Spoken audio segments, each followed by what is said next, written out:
Imagine a courtroom, but, not one you'd recognize. There are no scales of justice here, no solemn oath to tell the truth. Right. Instead, the air hums with the soft, sterile sound of a therapist's office. The defendant isn't accused of a crime, but of causing discomfort. The evidence isn't a weapon, it's a psychological assessment. Exactly. And the goal isn't a verdict of guilt or innocence, but a diagnosis and a treatment plan. This isn't some, dystopian fiction. It's the quiet, logical endpoint of a revolution that's already happened. We've traded the courtroom for the clinic. We've exchanged the citizen with rights and responsibilities for the patient with symptoms and triggers. Yes.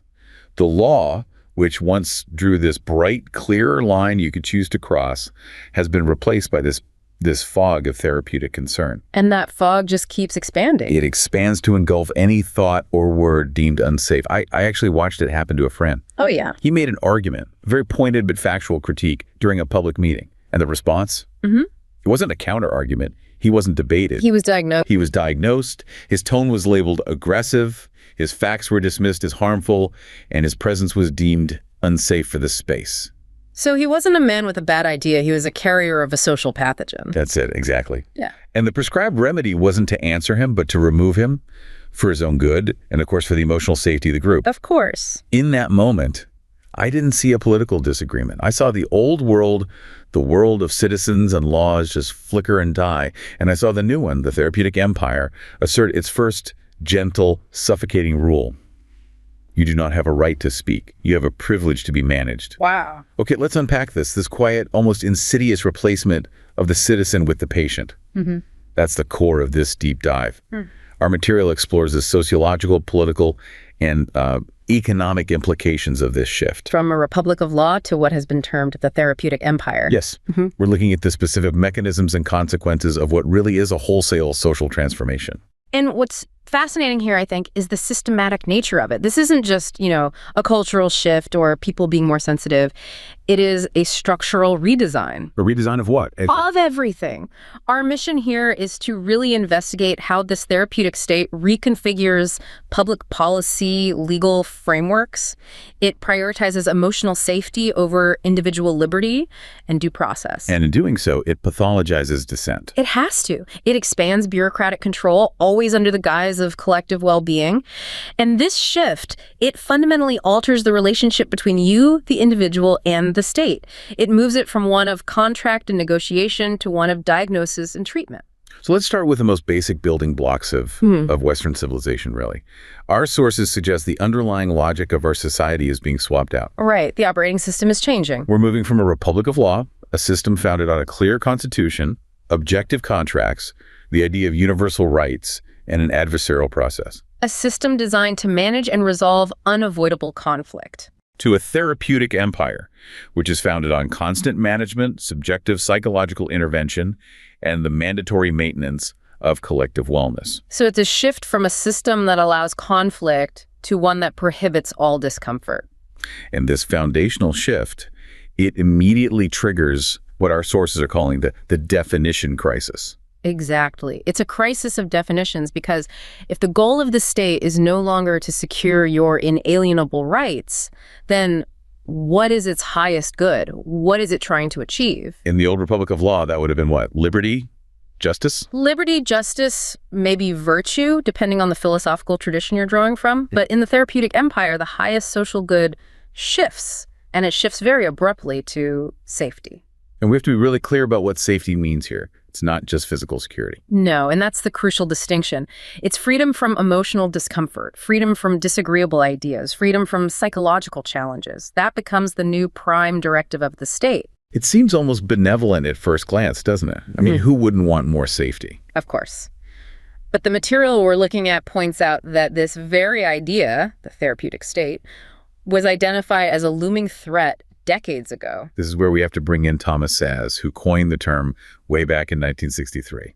Yeah, Szasz, who was a psychiatrist himself, but also a fierce social critic, saw this transition as a profound political danger, not just some new medical trend. What was his core argument? He argued in Law, Liberty, and Psychiatry that modern Western societies were replacing all the old ideologies, theocracy, democracy, socialism, with a fourth one. the therapeutic state. And in this new system? In this new system, the rule of medical discretion and therapy systematically replaces the rule of law and punishment as the sole justification for state coercion. Okay, so if the state's primary role is defined as providing perpetual safety, especially emotional safety, what happens to its function as a guardian of rights? It becomes a full-time nurse, as Saz so brilliantly put it. The state gains this apparatus of force that is morally unchallengeable. Why unchallengeable? Because its interventions are always framed as benevolent acts of healing or prevention. Think about the implications. If the goal is absolute psychological safety, the state must constantly expand its reach into our private lives. It has to surveil thoughts and words to diagnose potential hazards, not just crimes. Precisely. In the old system, the state only intervened when you crossed a public legal line. In the new system, it intervenes to correct your internal state. That is such a critical distinction. In a system of law, if I commit a crime, I owe the state a debt time served or a fine, and my responsibility is clear. But if I break a therapeutic norm, what's the consequence? You're not treated as a responsible moral agent, you're treated as a defective mechanism. And this takes us to the profound moral reconfiguration that thinkers like Christopher Lasch analyzed. In the older traditional moral order, transgression meant you were a sinner or a criminal. Right. And society expected punishment, moral correction, or maybe atonement. The key thing is the individual retained agency because they made a moral choice to transgress. It was a system built on accountability. But the therapeutic order it removes that crucial element of moral choice entirely. Absolutely. The wrongdoer is fundamentally redefined as a patient or a victim. They aren't morally deficient. They're psychologically deficient, suffering from trauma, addiction, or systemic oppression. And this shift, you're saying it's not just an act of compassion. No, it is a systematic stripping of adult status. It's a pervasive process of infantilization.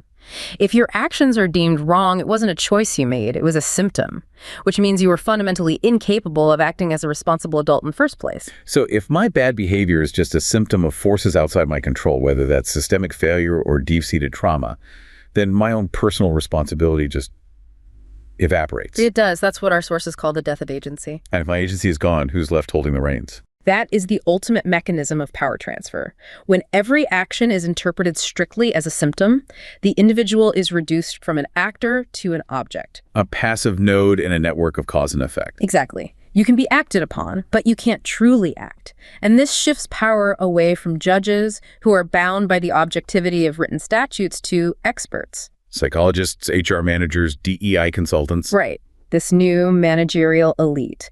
They're armed with subjective diagnostics, and they gain authority not through election or market competence or legal training, but by holding the diagnostic keys to social behavior. They get to define what is healthy and what is pathological. And this whole process, this pathologization, it started subtly, didn't it? By blurring some very fundamental legal lines. It did. It started by blurring the distinction between public health and private health. Zaz argued this was the foundational legal flaw of the whole therapeutic state. Can you break that down? Public versus private health. He was incredibly insistent on this. Public health traditionally justifies state coercion only when an individual's actions endanger others. Like quarantining someone with an infectious disease or stopping a drunk driver. Exactly. The state intervenes because the public is at risk. But private health, that's about personal liberty and responsibility.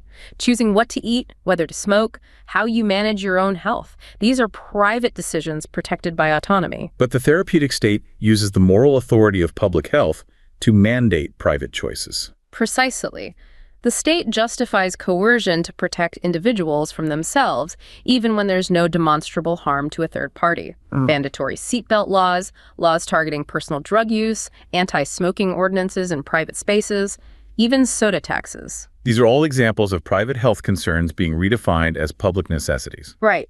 The power apparatus steps into the private sphere and says, we know what is best for you, and your health is too important to be left to your own free choice. The legal domain of the individual shrinks, and the administrative domain of the state grows. And the scale of this transformation is just immense. If we look at the financial data you pulled, the state didn't just casually stroll into the health arena. It built a colossal, self-perpetuating machine. The growth is staggering, and it's primarily a post-World War II phenomenon. Before 1914, the federal government had almost no role in civilian medicine. But the establishment of the NIH and, crucially, Medicare and Medicaid in the mid-60s, That changed the national budget forever. Lay out the hard numbers for us. They really illustrate the scale of this political commitment. Okay. In 1965, the cost of Medicare and Medicaid was $65 billion. By 1993, just under 30 years later, that expenditure had ballooned to nearly $939 billion. Wow. And if you adjust for inflation and look at modern spending, that number has grown exponentially again. But here's the critical point. Medical expenditures soon eclipsed defense spending. They became the largest component of the national budget. Which shows that the priority shifted massively from ensuring national security via military strength to ensuring perpetual national wellness via bureaucratic intervention. That is the true measure of the therapeutic state's political and economic embodiment. It's not just an idea, it's the largest line item in the budget. It funds a massive bureaucracy that needs to continuously define new categories of sickness and dependency just to justify its own existence. Exactly. The growth confirms the theory. As Saz warned, once the state gets this intimately involved in health, the term treatment is often just a euphemism for coercion. The massive bureaucratic apparatus, once created, needs to consume. It needs a continuous supply of patients. And the continuous discovery of new social diseases to maintain its political authority and its massive budget. It's a self-replicating machine where political power and medical authority are completely merged. Okay, so if the state adopts the moral authority of a doctor, it simultaneously acquires the power to diagnose its opponents. We're moving from law enforcement to disease management. And that brings us directly to the weaponization of language. Words like crazy, insane, deranged, they're no longer just insults. They become precision tools. Tools used to discredit critics, remove them from public discussion, and justify their treatment, not their debate. This strategy is one of the most chilling legacies of the therapeutic state. When authority feels threatened. Labeling a dissenter as mentally unwell provides the ultimate unchallengeable justification for removal, incarceration, drugging, or silencing. And it's all done under the pretense of caring for the patient and protecting society. We have historical precedents that show this playbook is not new at all. Let's investigate those precedents. It's important to show how cross-ideological this tactic really is. Well, the most dramatic 20th century example is probably the Soviet Union. Political dissidents who dared to challenge the state were diagnosed with a purely fabricated condition. Sluggish schizophrenia. Their crime was political opposition, but the sentence was forced confinement in psychiatric hospitals, where they were often heavily medicated or placed in induced comas. So the state wasn't punishing a crime. It was treating a supposed mental illness. And in doing so, it erased the political nature of the act entirely. A profound political disagreement is reduced to a simple neurological or chemical failure. And this template of medicalized control, it was used by other regimes, too. Oh, absolutely. Nazi Germany used psychiatry in its brutal Action T4 eugenics program, where medical professionals were charged with determining who was fit to live. It shows the moral abyss that opens up when political power and medical authority merge. It even has roots in early American history. It does. Dr. Benjamin Rush, often called the father of American psychiatry, he identified rebellion itself as a pathology. He named it anarchia, an excess of the passion for liberty, which he believed required confinement and mechanical restraint. So this impulse to pathologize defiance is deeply rooted in the history of institutional control. Deeply. And today, the danger is subtler, but it's far more pervasive. It's the constant classification of normal behaviors, especially nonconformity as a disease. And the primary tool for this expansion is the Diagnostic and Statistical Manual of Mental Disorders, the DSM. The DSM is the Bible of the therapeutic empire. Since its first edition in 1952, it has just steadily redefined, categorized, and pathologized more and more aspects of the human condition. Everyday behavior becomes a disorder. Yes. And the increasing size of the DSM directly correlates with the expansion of the market for psychiatric medication. This is the crucial point of connection. This massive reclassification isn't just academic, it's deeply, deeply commercial. And the connection to the pharmaceutical industry, based on the research we reviewed, isn't just tangential. It's fundamental to the entire enterprise. The data point is impossible to ignore. A comprehensive 2012 study found that 69% of the experts who authored the influential DSM-5 had financial ties to drug companies. 69%. They were serving as consultants, paid speakers, receiving research funding. This striking figure reveals how the process of medically defining sanity and illness is completely interwoven with the financial interests of pharmaceutical giants. So the system is designed to turn what used to be, common character flaws, temporary unhappiness, or simple nonconformity Into chemically treatable lifelong diseases. Instead of asking what is causing this social or existential dissatisfaction, the mandate becomes what pill can we prescribe to manage this symptom? And this strategy becomes particularly troubling when it's applied to children, to the very act of growing up. Yes, it teaches young people that independence and disobedience are forms of sickness, not a necessary part of development. The prime example of this pathologizing rebellion in our materials is oppositional defiant disorder, or ODD. ODD is such a chilling example of the therapeutic state's reach. This diagnosis targets children who routinely argue with adults, actively defy requests, or refuse to obey instructions. So the criteria in the DSM define arguing with adults, resisting commands, and just displaying an irritable mood as symptoms of a mental disorder. You are essentially diagnosing a lack of obedience to authority.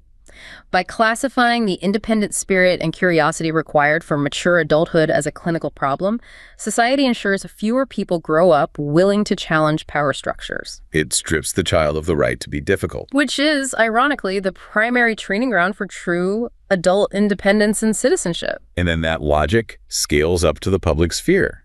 If rebellion is a sickness, then questioning the status quo is simply delusional. Yes, and we see this manifested in the coordinated media campaigns designed to equate skepticism with mental instability. Look at the pervasive media narrative over the last decade. The flood of nearly identical articles. Exactly. Across all major news and academic outlets, all asking some variation of why do people believe in conspiracies. This narrative shift is an incredibly powerful tool of control. It moves the conversation entirely away from facts, evidence, or debate and straight into the psychological realm. So you are no longer obligated to counter the argument. You simply pathologize the person making it. The rhetorical move is, if you question the official consensus, you're not exercising critical thought. You're suffering from a psychological deficiency. A deficiency that requires de-radicalization or help. The powerful repeated message is that if you hold dissenting views, there is something psychologically and fundamentally wrong with you. And this constant coordinated repetition across media and academic spheres, it functions as a profound form of conditioning. It does. It makes dissent socially and psychologically expensive. You're risking not just your reputation, but your perceived stability. And this conditioning is effective because our brains are kind of built for it, right?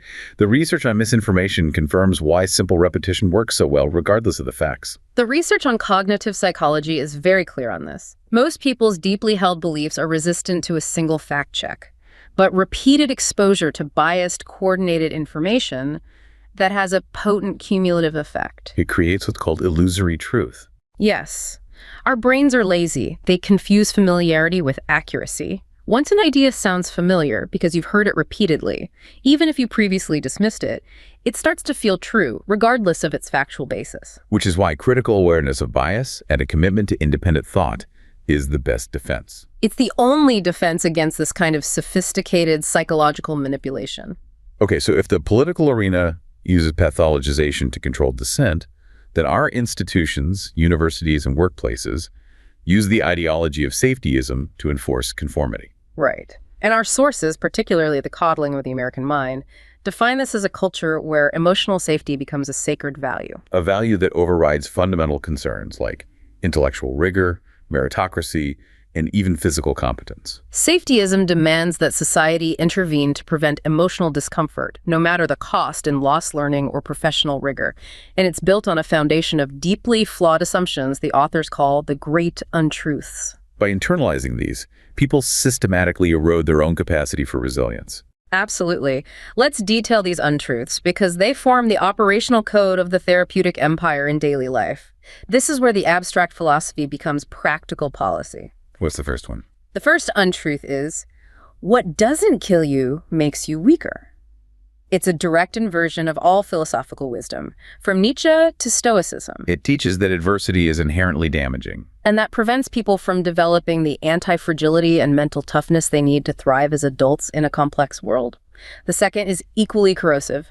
Always trust your feelings. This elevates subjective emotional reasoning over factual or logical analysis. If I feel harmed, I am harmed. If I feel like a victim, that feeling validates the objective reality of my oppression. Feelings become the supreme arbiter of truth, which is lethal to any kind of rational debate. And the third untruth. This one seems designed specifically to fuel and perpetually justify conflict. It is. Life is a battle between good people and evil people. This narrative immediately fuels divisive identity politics. It encourages groups to adopt a common enemy and frames every social exchange as a moral struggle between pure victims and irredeemable aggressors. And this mindset, combined with the primacy of feelings, justifies institutional policies designed to shield people from all forms of psychological challenge. Policies like trigger warnings, designated safe spaces that often exclude opposing views, and institutional bias response teams that investigate words and opinions. Proponents of safetyism argue that words and ideas alone can cause harm equivalent to physical violence, which then justifies the suppression of certain speech in academic and professional settings. We saw a stark example of this with the history teacher Arthur mentioned in our sources. His lecture on the brutal conditions of the Industrial Revolution wasn't challenged on its historical accuracy. No. Instead, a student complaint framed his material as having created an unsafe space. The institutional response was immediate and not academic, a well-being assessment, pathologizing his pedagogical style rather than debating his curriculum. And the problem with the therapeutic empire is that its ideology doesn't stay confined to college campuses. It has thoroughly infiltrated the professional sphere, creating what is rightly called the corporate kindergarten. In the workplace, we see the rapid adoption of structures that subtly but effectively strip employees of adult autonomy and judgment, transforming the employer-employee relationship into a parent-child dynamic. Exactly. And it's done, paradoxically, in the name of efficiency and risk management, but it ultimately undermines competence. It's enforced through several key control mechanisms, starting with the necessity of getting approval for every minor action. That is excessive permission seeking. When high-functioning professionals have to get bureaucratic approval for routine decisions, it undermines their ability to act independently. It fosters a state of learned helplessness. It does. It forces them to believe they can't function without the explicit blessing of the managerial apparatus, which drains resources and ensures that critical thinking atrophies. And there's the constant oversight, the micromanagement. That is the ultimate tool of infantilization. Managers control the how, when, and where of tasks, stripping employees of the opportunity to exercise judgment and learn from their own mistakes. So employees stop thinking critically. They stop using their best judgment and just wait for parental guidance, knowing that independent action will likely lead to a reprimand. It creates a disengaged workforce. And when conflicts inevitably arise, the process for resolving them actually prevents employees from developing the skills needed for adult negotiation. Yes. The prevalence of overbearing conflict management is a key symptom. Instead of fostering an environment where professionals are expected to hash out disagreements and own their mistakes, companies intervene with formalized, mandatory protocols. This prevents employees from developing essential adult skills, guaranteeing they rely on external administrative intervention for even trivial disagreements. It keeps them in a state of perpetual emotional vulnerability, always running to the administrative parent. And the highest cost of this pervasive infantilization is the collapse of meritocratic standards. Which brings us to that compelling real-world anecdote about the structural engineer. This is where technical competence literally determines life and death. Tell us the story of Elena. Elena is a highly experienced senior structural engineer in Seattle. Her job involved complex seismic retrofits, a field where objective reality is the final arbiter. The bridge either stands or it falls. There's no in-between. And she found dangerous errors in a junior engineer's blueprint. Dangerous code errors. She corrected them bluntly and immediately using clear, meritocratic professional standards. In a normal environment, this is rigorous, life-saving feedback. But the environment was no longer normal. The junior engineer didn't challenge the technical correction. No, they challenged the delivery. The complaint wasn't about the substance of the critique, the errors that could have caused a structural failure, but about the tone causing anxiety and emotional distress. The complaint entirely bypassed technical reality and focused on subjective emotional experience. And HR intervened, steeped in therapeutic language, warning Elena about creating a toxic environment. Her formal instruction, detailed in our sources, was to ensure she always validate the junior engineer's effort before critiquing the outcome. Wait. Validate the effort before critiquing the outcome. That phrase. It reframes professional excellence as a form of psychological aggression. It does. What does that policy actually accomplish in a field like structural engineering? It accomplishes the erosion of competence. Absolutely. When the transmission of critical, life-saving knowledge is forced to navigate a minefield of emotional discomfort, the necessary rigor distarpens. The senior engineer is incentivized to withhold the truth or couch it in such therapeutic language that its impact is lost. Competence becomes secondary to comfort. We are trading professional rigor and reality for subsidized emotional safety. And this invites what our sources describe as a brutal reprisal from physical reality. Because reality is utterly indifferent to our feelings. When doctors prioritize comfort over diagnosis, when engineers prioritize feelings over physics, the consequences are catastrophic. Okay, so this shift toward safetyism and infantilization, it may be framed as benevolence, but it's also a massive economic engine that funds a new administrative class. Yes, we need to analyze the financial ecosystem that sustains this model, the DEI industrial complex. The term industrial complex is used very deliberately there. It is. It draws its theoretical structure from Eisenhower's warning about the military-industrial complex.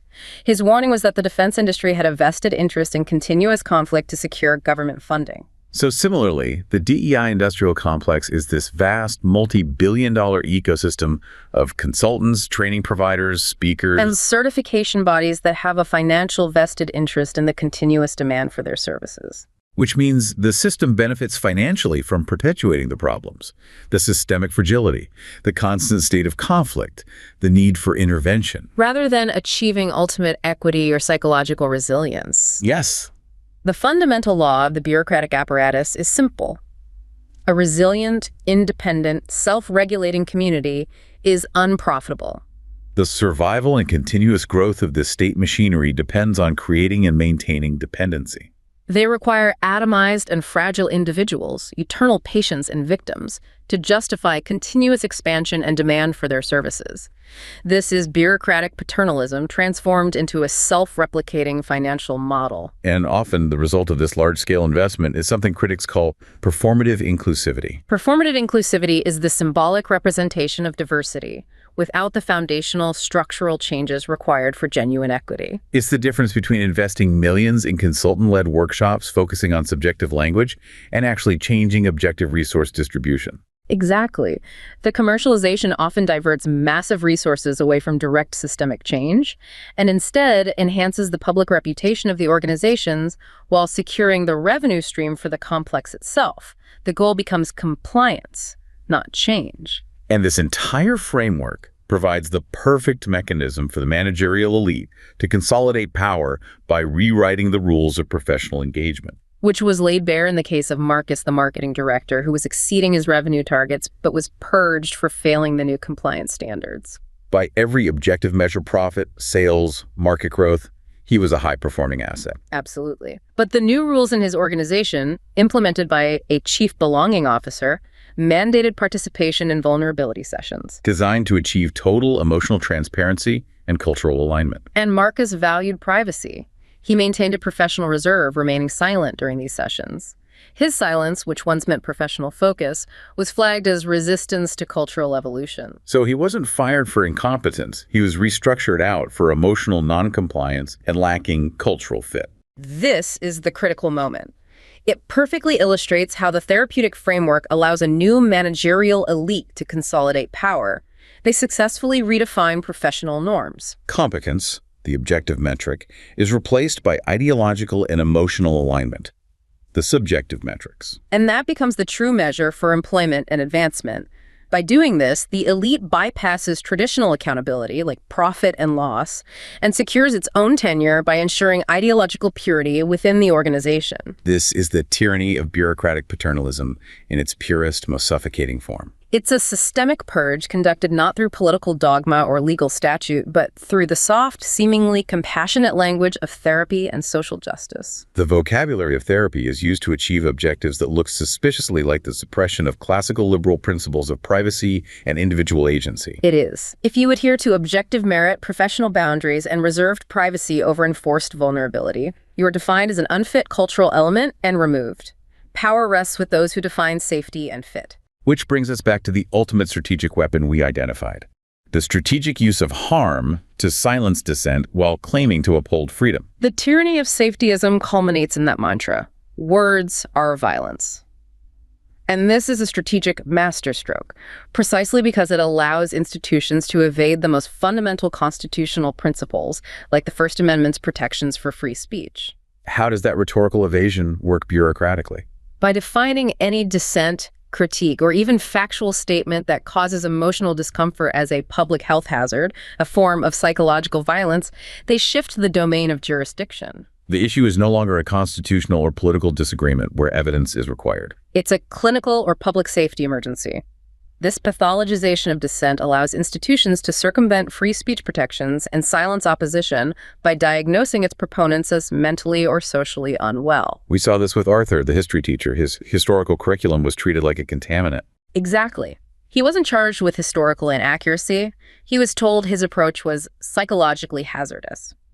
The system uses therapeutic language not to heal, but to control, providing an unchallengeable moral justification for exclusion. Once you accept that discomfort equals violence, then the cure for violence is censorship and removal. And it's all framed as care.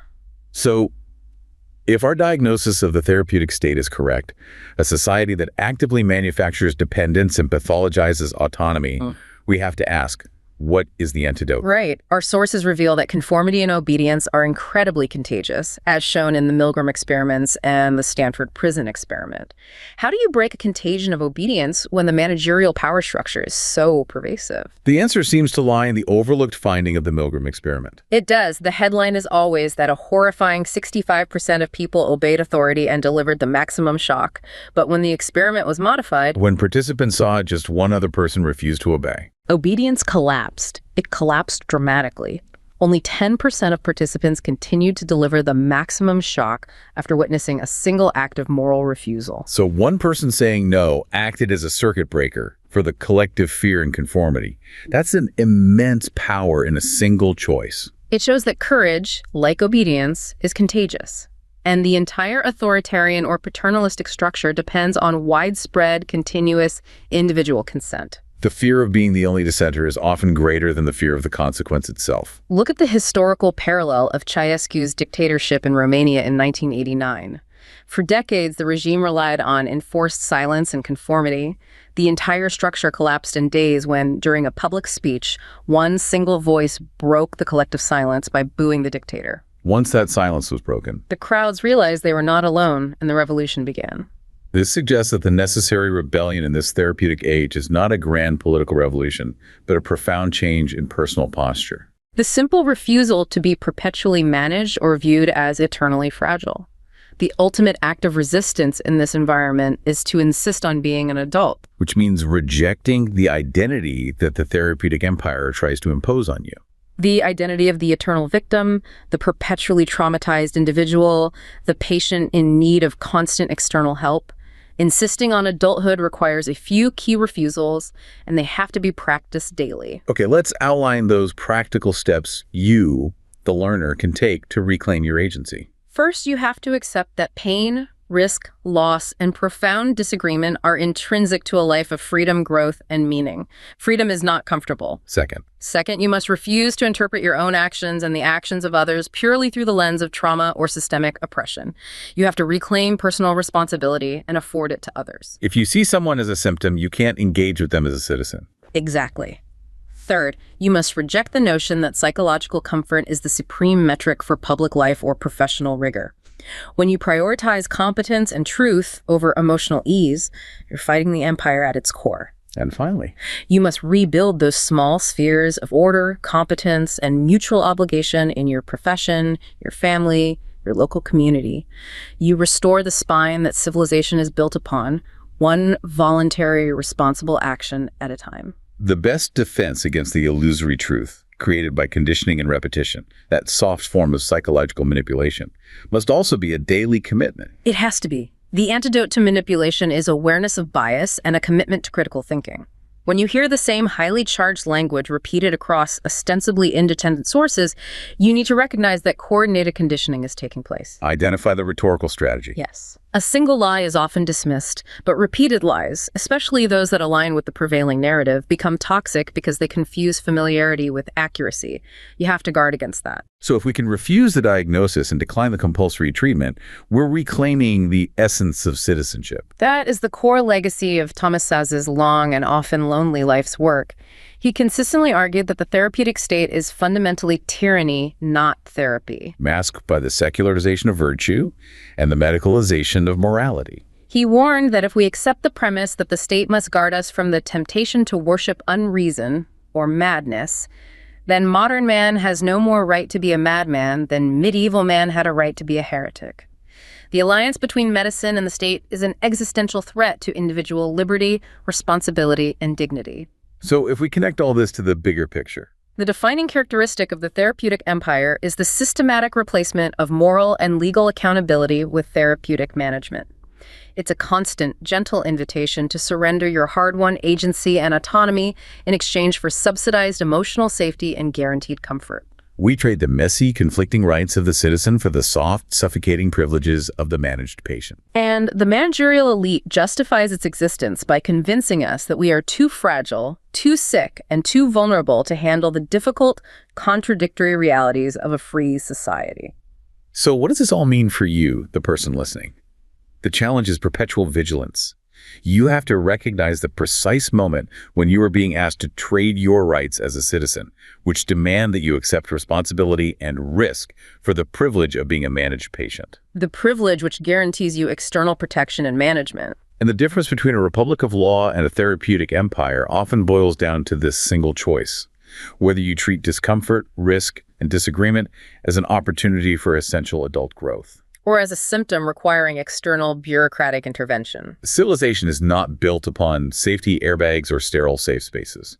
It is built upon the spines of those willing to bear weight and navigate risk. To refuse the diagnosis, to decline the treatment, that is to perform the ultimate act of citizenship in an age that has forgotten what the word means.